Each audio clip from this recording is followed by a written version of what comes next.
How's it going, everybody, and welcome to a brand new episode of Crypto Clout. I am your host, FaZe Crypto, and today I want to talk about DigiByte, and I really want to expand off and branch out. I have this article here, which is Indian crypto exchange launches blockchain education platform, and it talks about. This quote right here is pretty interesting. With the potential to accelerate financial inclusion in India, as well as opening gateways to new forms of investing, cryptocurrencies can benefit everyone. However, for Indians to take full advantage of crypto, we need to lay down the groundwork through application, through appropriate education. With DCX Learn, we want to arm users with the knowledge necessary to navigate crypto markets. Now, not just India, but this sort of point does extend out. One of the things that's, I think, probably one of the most interesting and probably one of the most relevant things in crypto, it's probably one of the aspects of the space that I think is most often overlooked. Many people sort of wrap their minds around just watching price or watching adoption and stuff like that. But what people fail to realize is that this stat right here. I want to really just talk about internet world stats and internet penetration. And of course, you have to understand, internet penetration is users divided by population, and it is interesting to just imagine how in this overall context, what are actually the barriers of entry for various different countries around the world to get online. I have also some interesting information about the internet's history has just begun, which is sort of interesting, and we'll get to these different points in just about a minute. Where, as the current time, I really just want to talk about the conversation around data is one that I think is often most overlooked in the cryptocurrency space, because the fact of the matter is, you look at the United Kingdom, US, Canada, developed countries, Germany, even to a lesser extent, even Japan and China, but that's sort of another conversation. Still, the fact of the matter is, all these places have one foundational thing in common, which is they have access to banks. The general population has access to all these different things, and they have access to the dollar, the yen, the peso, all the. Okay, you get what I'm trying to say there, though. If the bank works in a country, the people there aren't going to gravitate towards cryptocurrency. So you might ask, why do I bring up this article about India? Well, the fact of the matter is that there's people in certain countries that just there's not a bank within a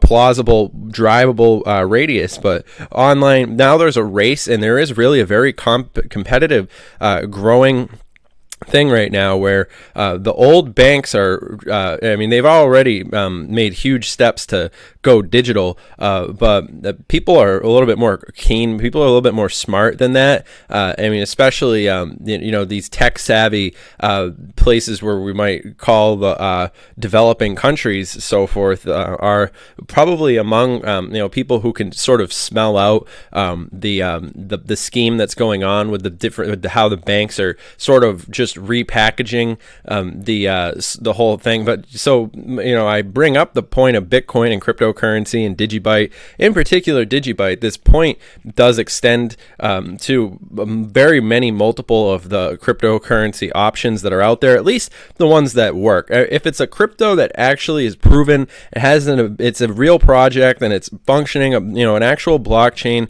then it's of interest to these people who need a practical solution to a very big problem. And also, I'm able to bring up this conversation about internet penetration, because as we see more in the average person every single year, more and more people are going to have access to smartphones, and eventually, in just a couple of years, a decade at the most, we'll see probably the vast majority of the people on Earth will just be on the internet. This is why I'm talking about, the internet's history has just begun.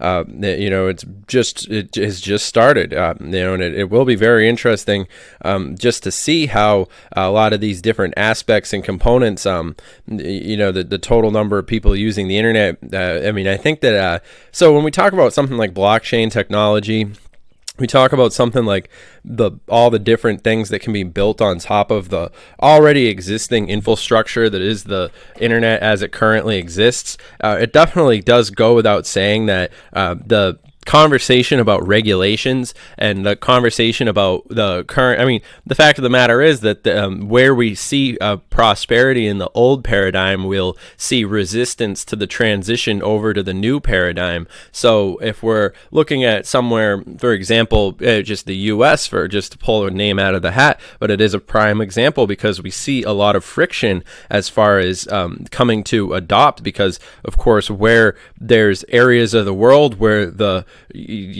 the local currency, the local fiat is basically very competitive, we'll see more resistance as far as regulations, and it'll be a slower to adapt to the changing face of the current paradigm. And I think you understand where I'm going there, because we have certain parts of the world where they don't have that same sort of roadblock in the way of infrastructure and of course all these other things. So for lack of a better word, to bring up fiat again.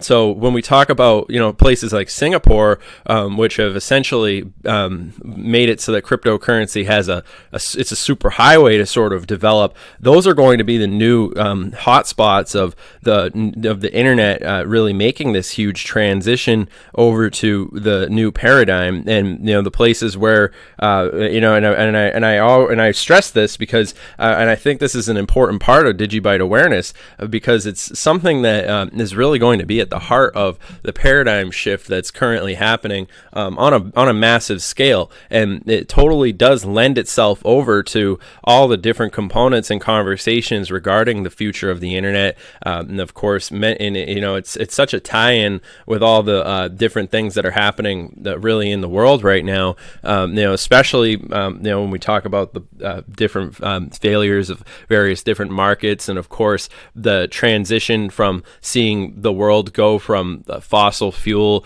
and natural resources over to computing power. Really, that's something that people don't often consider, but the fact of the matter is that computing power and data and control of data and all these other things are the playing field that we're all inheriting as we see this next level of technology built on top of the pre-existing paradigm. And it's only going to continue to grow in complexity, and it's going to be the technologies that are already set in place, just like DigiByte, just like to a lesser extent I would include Bitcoin. I would be hesitant to include certain altcoins on the list due to the fact that many of them are pump and dumps. Hundreds of altcoins will be swept off the map just due to basic basic survival of the fittest. But still, yeah, I'd include Ethereum on that list, Litecoin, Cardano, DigiByte. This point does stand, and I think that this video will age well, because there is a lot of there are a lot of very interesting factors that are at play here, and I'm excited to see how these things are going to go, and I'm excited to be able to make this content for the DigiByte community, and I'm thankful that we have such a great community on here, and that I'm able to make this content for you guys. So of course, remember, subscribe, comment down below, let us know what you think. Of course, share this video among your friends, and just spread the awareness of the cryptocurrency paradigm shift. Very interesting stuff that's going on right now that we will see as these things continue to transition and evolve. But yeah, all that being said, remember, I'm not your dad, I'm not your financial advisor. This video is for entertainment, educational purposes only. You have to do your own research. Of course, this is just my opinion, but yeah, I am excited about this paradigm shift, and that it is a unique opportunity. It is sort of like a .com esque, but more than that, it's just a complete and total overhaul of the entire operation of the way these systems are going to operate. Many people are distracted from it. I wouldn't get distracted by the news, whatever they're trying to push these days. I don't watch the news. I don't look at people's social media posts unless it's about cryptocurrency. So, if you want to take a lesson from that or not, criticize me, go ahead. But I hope you guys have enjoyed this video. Thanks for watching to the end. I'll see you guys next one. Have a good one.